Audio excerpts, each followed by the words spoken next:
Hermanitos, les confieso que estoy muy impresionado con la reciente proclamación de nuevos mártires y beatos para la Iglesia Católica, ¿no? Como saben ustedes, el prefecto del Dicasterio para la Causa de los Santos, cuando ha completado la fase de un número de posibles santos, por ejemplo, reconocido sus virtudes heroicas o su martirio, o un milagro para la beatificación o para una canonización, va con estos documentos y tiene una cita con el Papa. Estas citas suelen ser entre 1 y 2 meses, cada 1 y 2 meses. Y ahí le presenta todos estos casos, el Papa los analiza, finalmente decide aprobarlos o no, y una vez aprobados se anuncia.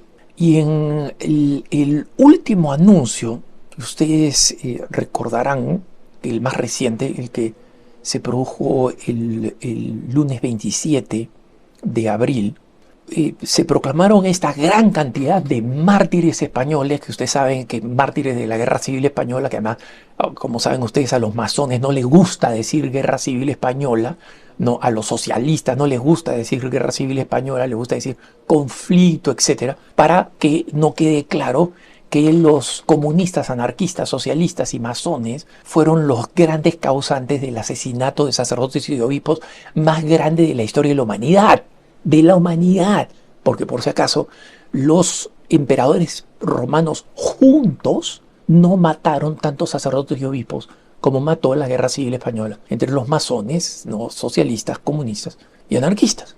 Pero bueno, en medio de esto no les voy a hablar de estos mártires, sino les voy a hablar de un personaje fascinante, que es el sacerdote español que ha sido reconocido como el equivalente a un mártir, y por primera vez, esto por si acaso ya se había aclarado, ¿no? Cuando se moría como acto de caridad cristiana, ¿no?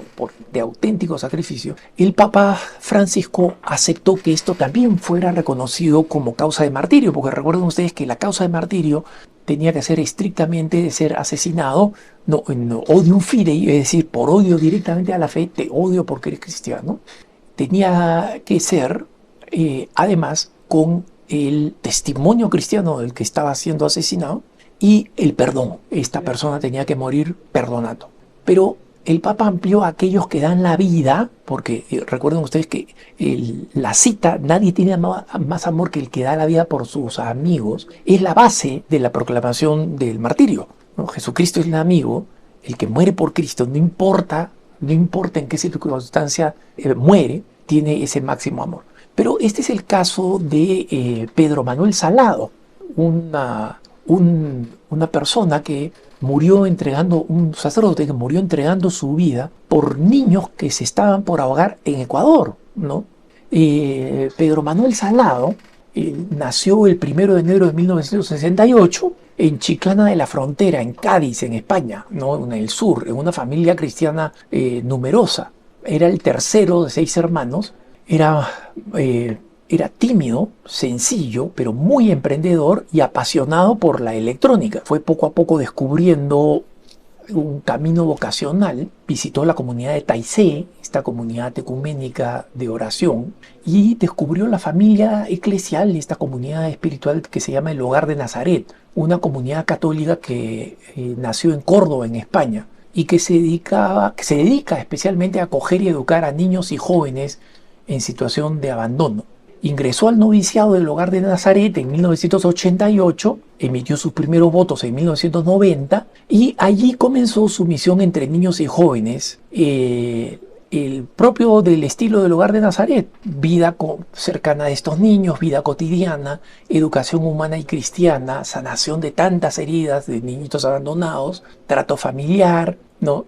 Y que la vocación escrita por la diócesis insiste constantemente en que su vocación era no hacer ruido. Una persona, como digo, de bajo perfil, relativamente tímida, pero que se caracterizaba por algo que lo distinguía de todo el mundo: servir.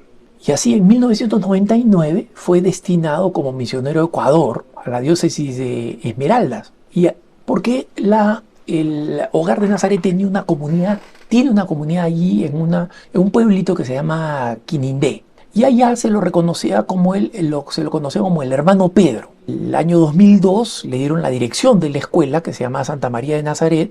Era una escuela nueva, tenía 8 años de existir, 500 alumnos, la gran mayoría de familias muy pobres. Esmeraldas, como saben los ecuatorianos, es una zona de misión, es una zona pobre. Y su trabajo clave fue sostener y hacer crecer la escuela. Trabajo que tenía mucho de administrativo, ¿no? Trabajar duro para conseguir los fondos, para mantenerla en buen estado. Pero todo el mundo dice que en medio de algo que parecía puramente administrativo, tenía 2 características fundamentales: su gran obediencia a los superiores y su confianza en la Virgen María.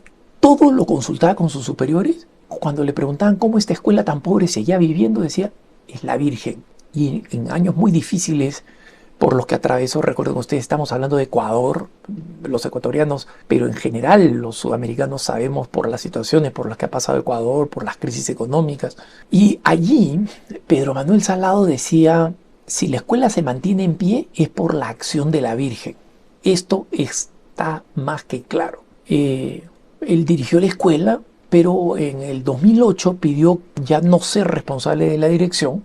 Él no le importaban los cargos altos, pero sí quería seguir enseñando y dedicarse a los niños, especialmente a los que estaban acogidos en el hogar, es decir, los que no tenían padres, los huérfanos, los abandonados. Y con ellos, con los que se quedaban allí en el hogar, jugaba, organizaba excursiones, hacía teatros familiares, enseñaba la catequesis y era un hombre de servicio diario. En la biografía, y yo supongo que ahora que se le ha reconocido este hermoso y enorme mérito, su pobreza y su sencillez van a aparecer con más detalle todavía, pero estos ya eran bastante visuales, ¿no? En una visita que hizo a España en el 2003, los hermanos que lo fueron a recoger se encontraron con que había llegado con un par de zapatos para hacer todo. Resulta que tenía solo ese par de zapatos y cuando le dijeron, oye, vamos a jugar al fútbol, no tenía zapatillas. Le prestaron unas zapatillas y los hermanos recuerdan esto, ¿no? Le dieron las zapatillas que habían ahí, se las puso y le preguntaron, oye, ¿y te quedan bien las zapatillas? ¿Te quedan bien? Y él respondió, pues claro, porque tengo pie de pobre, ¿no? Miren lo hermosa de la frase: sentido del humor, humildad, desapego a lo material. ¿Qué le importaban si las zapatillas le quedaban bien o no? Tenía zapatillas y con eso ya estaba feliz para poder jugar. Pero el momento decisivo de su vida llega un fatídico y bendito domingo 5 de febrero del 2012. La comunidad misionera había llevado a los niños a una playa cercana. Mientras jugaban en el agua, se armó un remolino que arrastró a 7 niños a mar adentro.